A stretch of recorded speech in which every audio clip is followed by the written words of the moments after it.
Dan Illman, Matt Bernier taking a look at the feature race at Oaklawn Park on Saturday. Race number 9 is the Gazebo Stakes. 3-year-olds going 6 furlongs. Bet the race, bet the nice card with a DRF Bets account. When you sign up at bets.drf.com, you immediately double your action. You bet 100 and then you get 100 as a sign-up bonus. Let's meet the field for the Gazebo, carded as race number 9. The number 5, Gray Attempt, wired him in the Smarty Jones Stakes, taking advantage of the short stretch of the mile run.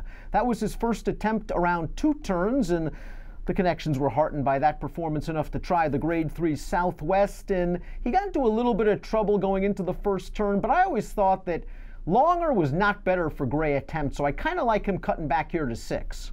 I agree, and there's a real scenario where he could be controlling speed in here, and if that's the case, he's probably going to be difficult to beat in this spot. I just, he's earned these gaudy numbers really early on in his career. I mean, he earned that 92 3 starts back in that Sugar Bowl, and he's a nice horse. Don't get me wrong. He defeated Long Range Toddy 2 starts back at a flat mile, but I'm going to be curious to see what happens if there is someone else that wants to push him early. Is he going to be that kind of favorite that, if he's confronted a little bit, is he going to fold? According to Mary Rampolini's preview of this race on DRF.com, Gray Attempt banged himself up a little bit going into the first turn of the Southwest. He missed a little bit of training time. They wanted to run him in the Rebel last week.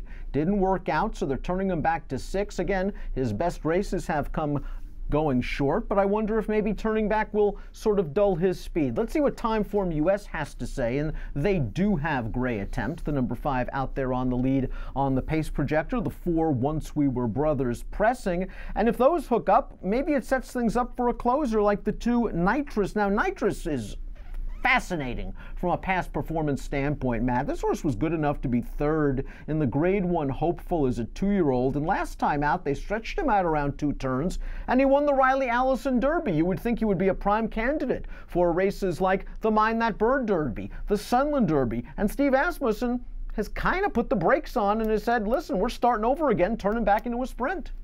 And I wonder if part of it is because it was not an overwhelming victory in that race at Sunland Park. And at 3 to 5, you probably need to do a little bit better than prevail by a head for them to have a heck of a lot of confidence with you going on. And it also probably helps that Asmussen had a horse like Wicked Indeed coming in, and there are a number of other horses. Look, he's got a ton of them. Got to find out where they're all going to go. I've always thought of Nitrous as a nice horse and preferably at a shorter distance. So I do wonder if this is going to be what really hits him right between the eyes. We'll find out going forward how he ends up continuing on and if he does improve, because let's be honest, he hasn't improved tremendously from a numbers standpoint from start 1 to here we are through start number 6 in his career, going on number 7. But I still think there's something here. And while he is by Tappet, there is speed on the bottom of this female family. The Dam, a multiple stakes winner going short, and the 4th place finisher of that Riley Allison Derby came back to finish 2nd in a maiden at Oaklawn, but improved the Buyer's speed figure up to a 79. The 3 is Hidden Ruler. This one goes out for trainer Dallas Stewart. Debut winner going 6 furlongs, tried to stretch him out to the 2-turn mile last time out and ran okay behind Captain Von Trapp, who actually made a run into one of the divisions of the Rebel before flattening out badly. I thought that was a good race for Hidden Ruler. The cutback in distance should have him in mid-pack. Now he needs a little heat up front. I was going to say, I think he's going to be a little bit farther off the pace probably, and I understand he was 4th at one point early on in that run 2 starts back, but he's only a neck off of it. I think he's going to be farther back. I could see him being in that sort of 2 or 3 length off the pace situation, trying to commence some sort of a bid. Really, it'll depend, he along with a number of the horses coming from off of it, how much pace is there actually? The number 1, Kisawa, big price, 15 to 1 on the morning line. It's got some pedigree though. This horse, by $4,000 stud fee stallion Astrology, sold for $110,000. The Dam's a half to the 9-time stakes winner in West Virginia in the fairway. This horse has closed to win 2 of 3. Needs some pace up front. Obviously in sharp form, but we have to deal with a layoff, and I just did not love the field this horse beat last time out at Remington. Hard to get real excited about a 2nd and 3rd place finisher that returned to earn Buyers of 54 and 50, albeit, Kisawa was much clearer and much better than those 2. But even still, if you're projecting forward, he needs to improve by leaps and bounds. Let's take a look at our top selections for the Gazebo Stakes at Oaklawn on Saturday. Interested in your opinion on the 6. 6 Shooter. This horse won a 2-turn sprint, 3 starts back at Delta Downs.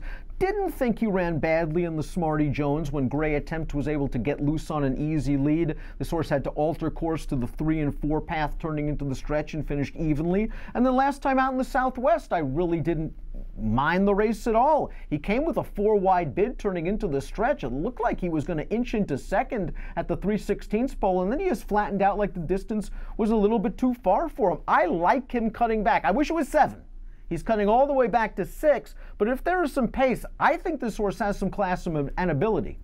Yeah, the only thing that held me back was twofold. You kind of touched on it a little bit. I'm a little bit curious about this distance. I think he might want a little bit more, whether it is 7/8, whether it's a 1-turn mile, but I do think that a mile is within his scope. And then also from a running style standpoint, I understand he had been, within a length or 2 or 3, even in some circumstances earlier on in his career. There's a part of me that wonders on this turn back, even if there isn't a blazing pace signed on, is he going to have too much work to do at 3/4 when that engine just finally starts cooking down the lane? Is he going to run out of ground? To me, he's going to be a fascinating horse to see. I just want to see put in a belated bid, if nothing else, because then perhaps you can stretch him out to 7/8 or maybe a 1-turn mile down the road, a race like the Pat Day Mile. You're going with the 4 Once We Were Brothers, riding a 2-race winning streak. Both of those wins occurring at this distance during this Oaklawn Park meet. Last time out, the 3rd-place finisher, Market King, came back to run a decent 3rd in one of the divisions of the Rebel, the tougher division, with an 83 Beyer speed figure. This horse has a strong sprint pedigree, should be right up close to the pace. How would you ride if you were Tyler? Would you take the race right to the 5 Gray Attempt, or maybe let that horse clear and try to get to the outside?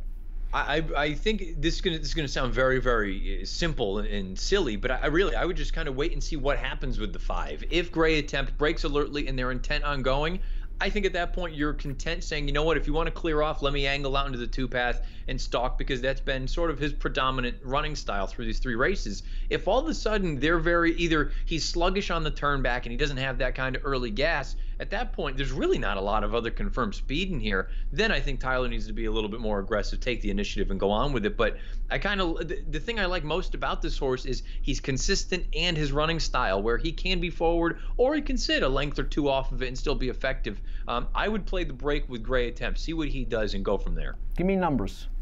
I like 4-2-5, excuse me. I'm going to go with the 6-6 shooter. The key to the race for me, Stuart Elliott has to be kind of aggressive and kind of hustle him out of there so he's not completely outrun. And then he needs a little bit of help as well from the 4 and the 5 maybe hooking up. But 6-1 on the morning line seems like a fair price for this horse, considering his recent efforts, his recent buyers, his recent performances against tougher horses. 6-4-2 for me in the $125,000 Gazebo Stakes, your feature race at Oaklawn on Saturday. Bet the whole Oaklawn card with a DRF Bets account. Sign up at bets.drf.com. Double your action. With DRF Bets, it's as easy as ready, set, bet. Approximate post time for the Gazebo, 5:09 Central. Good luck.